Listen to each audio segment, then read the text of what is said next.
हरे कृष्ण, राधे राधे। जय श्री गुरुदेव की जय, अनंत वैष्णव बिंदु की जय। गौर प्रेमानंदे हरि हरि बोल।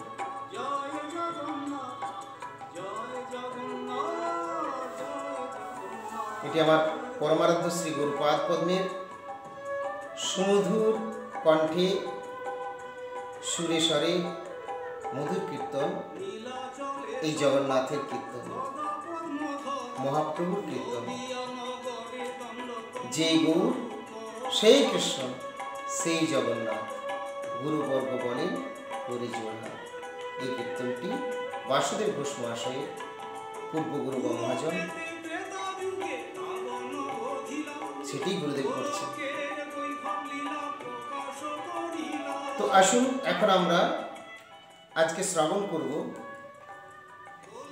যিনি ভগবান শ্রী রামচন্দ্র, যিনি ভগবান শ্রী কৃষ্ণচন্দ্র, তিনি শ্রী গৌর সুন্দর এবং তিনি পুরীধামে শ্রী জগন্নাথ রূপে বিরাজমান।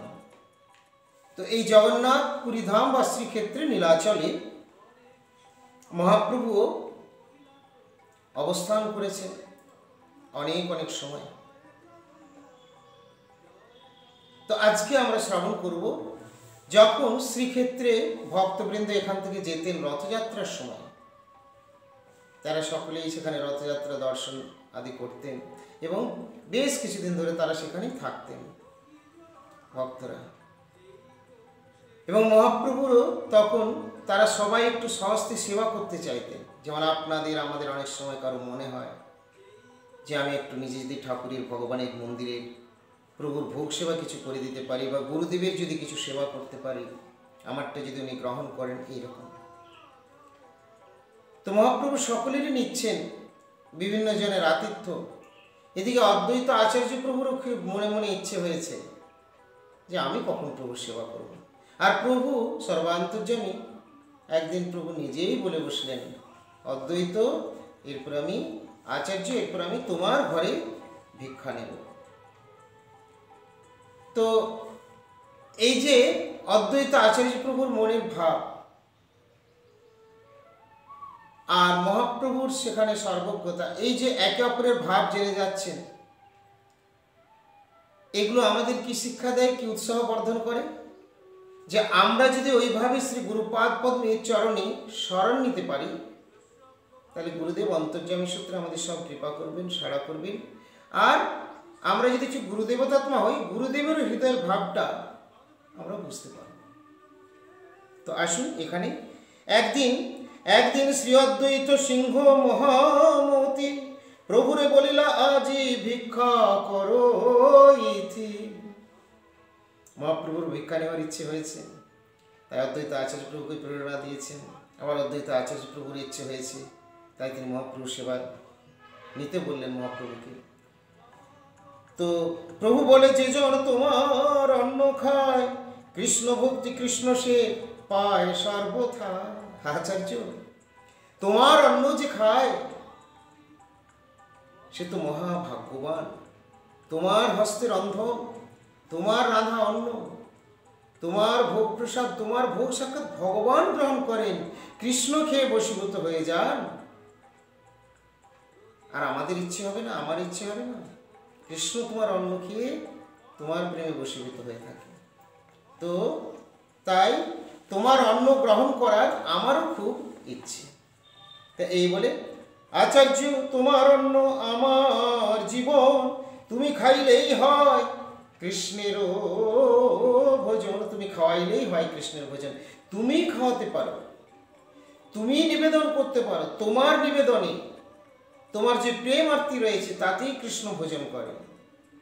আসলে নিজে তো সবই জানেন, তাকে তো ডেকে ডেকেই নিয়ে এসেছেন অদ্বৈত আচার্য প্রভু মহাপ্রভুকে। মহাপ্রভু তো সেই কৃষ্ণই, যদি এখানে ভক্তরূপে লীলা।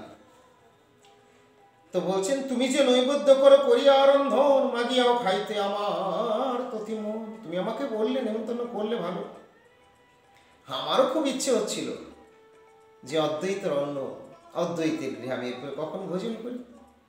এই হচ্ছে ভক্ত ভগবানের পারস্পরিক সম্পর্ক। শুনিয়া প্রভুর ভক্ত বৎসলতা বাণী, কি আনন্দে অদ্বৈত ভাসেন নাহি জানি।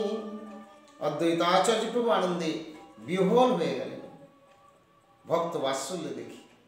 বেশ, এরপরে কি হলো না, তার পতিব্রতা পত্নীকে নিয়ে যখন মহাপ্রভুর সম্মতি পেলে তিনি সব আয়োজন করতে শুরু করলেন, ব্যবস্থা করতে শুরু করলেন। উভয় মিলে গল্প করছেন।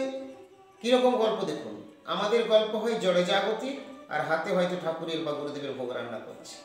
কিন্তু এখানে যে উভয়ে গল্প করছেন, এটা কিন্তু গল্প নেই, এটা কিন্তু একটা কথা। কিরকম, কি কথা বলছেন? কৃষ্ণ কথা। যদিও গৌর কথা হচ্ছে, কিন্তু গৌরী কৃষ্ণ, তাই কৃষ্ণ কথা। কিরকম গৌর কথা না, সীতা দেবীকে বলছেন, অদ্বৈত পত্নীর নাম হলো সীতা। অদ্বৈত পত্নী, অদ্বৈত শক্তি, এইভাবে তাদের ক্ষেত্রে ভাষাগুলো ইউজ করতে হয়। মানুষের ক্ষেত্রে ভালো লোকেরা বউ শব্দটা সবসময় বলে না, স্ত্রী বলে।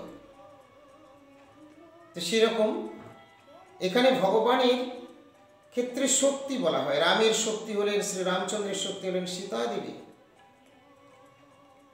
তো এরকম ভক্ত বা মহাত্মাদের ক্ষেত্রে শক্তি বা ভার্যা, পত্নী প্রভৃতি এগুলো চলে। তো শ্রী রাম শক্তি সীতা দেবী, ওই সীতা তো পৃথক, তিনি তো এখন ত্রেতা যুগে ভগবান শ্রী রামচন্দ্র এবং সেই ঈশ্বরী সীতা দেবী।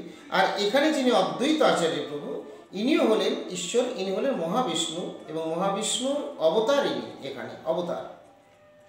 এবং তার স্ত্রী অর্থাৎ যিনি শক্তি বা পত্নী বা ভার্যা, ইনি হলেন সীতা দেবী, তিনি লক্ষ্মীর অংশ।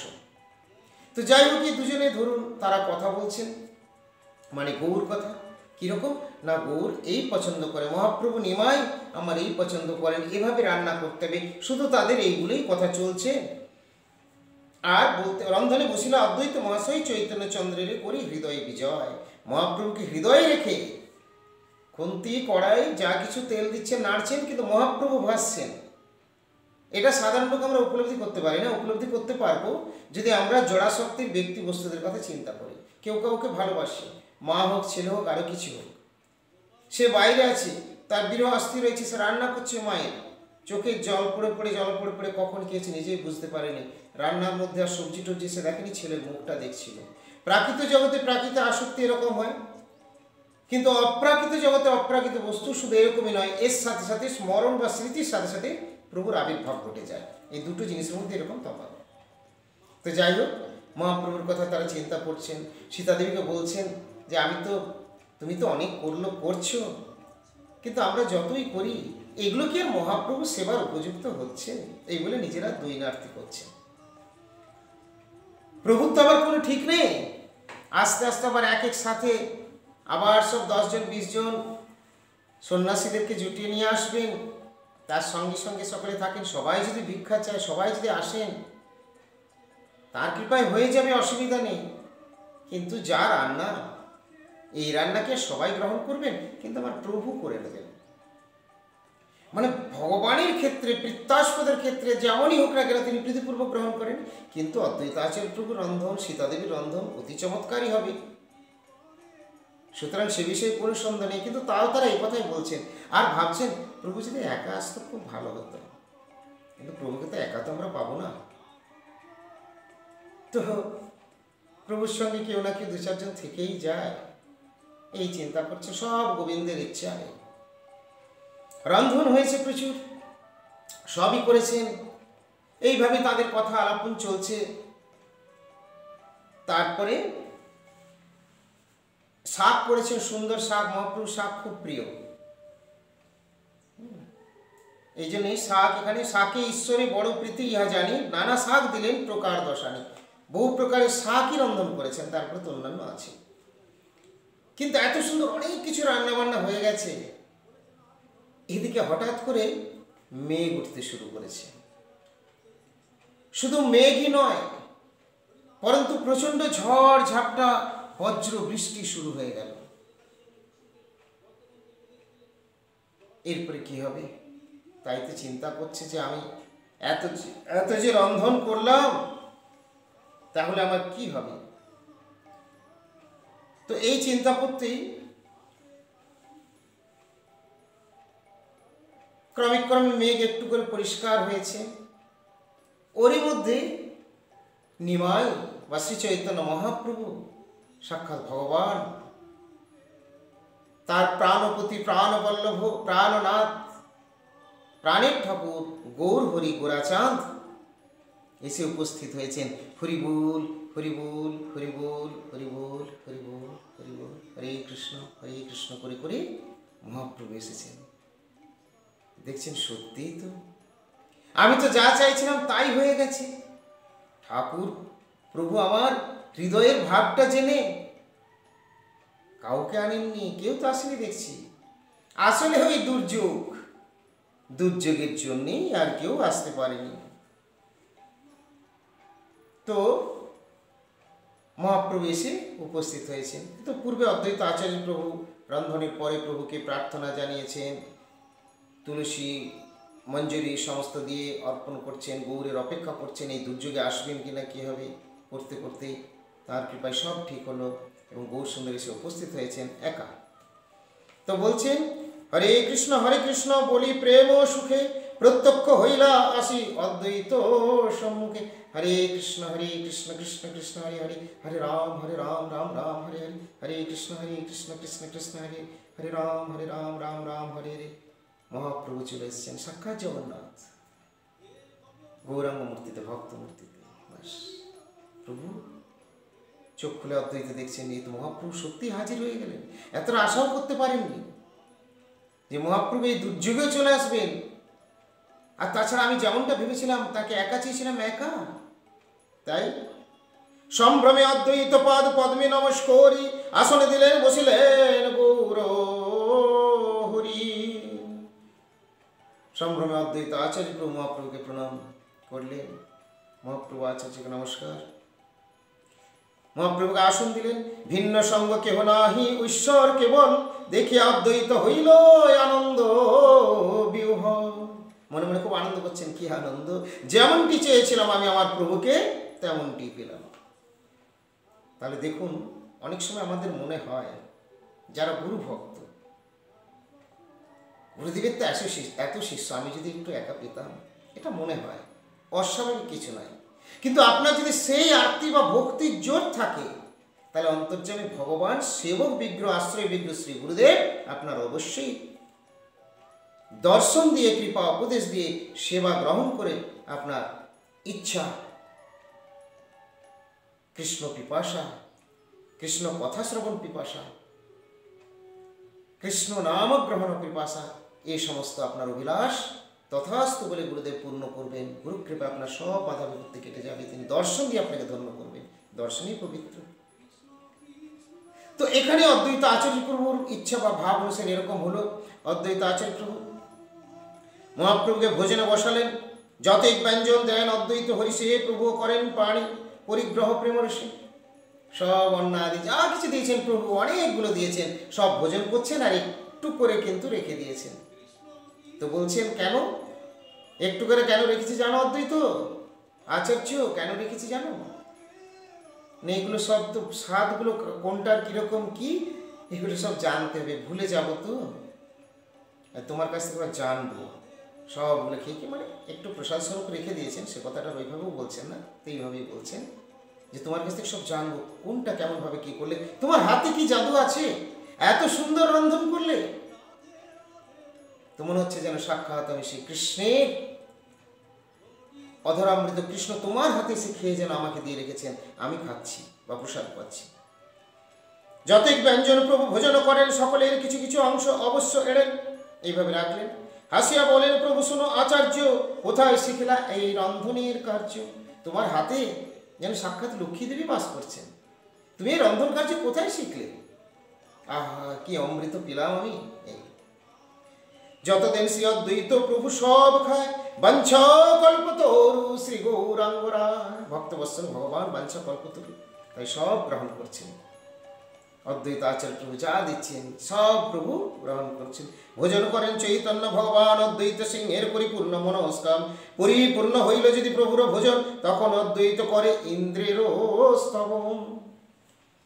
প্রভু যখন ভোজন পরিপূর্ণ হয়ে গেল, সব পরিষ্কার, তখন অদ্বৈত আচার্য প্রভু ইন্দ্রদেবের শরণাপন্ন হয়েছেন, ইন্দ্রকে প্রণতি বিধান করছেন, ইন্দ্রের স্তব স্তুতি করছেন। কি বলছেন? আজই জানিল তোমার অনুভব, আজই জানিলাম তুমি নিশ্চয়ই বৈভব। আমরা তো ইন্দ্রের দর্পচূর্ণ, ইন্দ্র এই করেছে এই করেছে, কৃষ্ণের সঙ্গে বিরোধিতা, এগুলোই জানি। কিন্তু অদ্বৈত আচার্য প্রভু বলছেন আজকে তোমাকে আমি জানতে পারলাম যে তুমি বৈষ্ণব, তো তাই তোমাকে আমার শত সহস্র প্রণাম। আজি হইতে তোমারে দিবা ও পুষ্পজল। তার আগে ইন্দ্র গোবিন্দের সঙ্গে এরকম আচরণ করেছে, দর্পহারে গোবিন্দ তার দর্পচূর্ণ করেছেন ইত্যাদি কথা শ্রবণের ফলে মন তো অন্যরকম থাকবেই। কিন্তু এখানে অদ্বৈত আচার্য প্রভু প্রেমরসে তিনি বলছেন যে আজ থেকে আমি তোমাকে ফুল জল দেব। ইন্দ্র তোমার অপার দয়া বা করুণা, কেন? আজি হয়তো তোমার দেব পুষ্প জল। আজ ইন্দ্র তুমি মোর কিনিলা, কেবল আমাকে তুমি কিনে নিলে, আমাকে তুমি দাস করে নিলে। তো ইন্দ্রের এই স্তব স্তুতি মহাপ্রভু তাকিয়ে দেখছেন হা করে, কি ব্যাপার? অদ্বৈত ইন্দ্রের স্তব স্তুতি করছে। আসলে বড়টা কি? অদ্বৈতই বড়, ইন্দ্র বড় না। অদ্বৈত অনেক বড়, মহাবিষ্ণুর অবতার, আর ইন্দ্র তো এক আধিকারিক দেবতা, স্বর্গের রাজা। তো প্রভু বলে আজি যে ইন্দ্রের বড় স্তুতি, কি হেতু ইহার কহ দেখি মোর প্রতি। তুমি তো খুব স্তুতি করছো ইন্দ্রের, কি ব্যাপার আচার্য? অদ্বৈত আচার্য প্রভু বলছেন যে অদ্বৈত বলেন তুমি করহ ভোজন, কি কার্য তোমার ইহা করিয়া শ্রবণ। তুমি ভোজন করতে এসছো, ভোজন করো। আমি কেন ইন্দ্রের স্তুতি করছি না কি করছি, এটা তোমার দরকার নেই জানার শোনার। অদ্বৈত আচার্য প্রভু মহাবিষ্ণুর হলে মহাপ্রভুকে খুব সম্মান করতেন, এবং দুজনের মধ্যে এরকম হতো। তার কারণ হচ্ছে অদ্বৈত আচার্য প্রভু বয়সেও বেশি ছিলেন। এইদিকে মহাপ্রভুর সঙ্গে একটা বাৎসল্যতাও ভাব। অনেক সময় মহাপ্রভু অদ্বৈতের চরণ ধরতে যেতেন বা আরও কিছু, অদ্বৈত সেখানে সংকোচ করতেন, কখনো রাগারাগি করতেন, বকাবকি করতেন, পেরে উঠতেন না।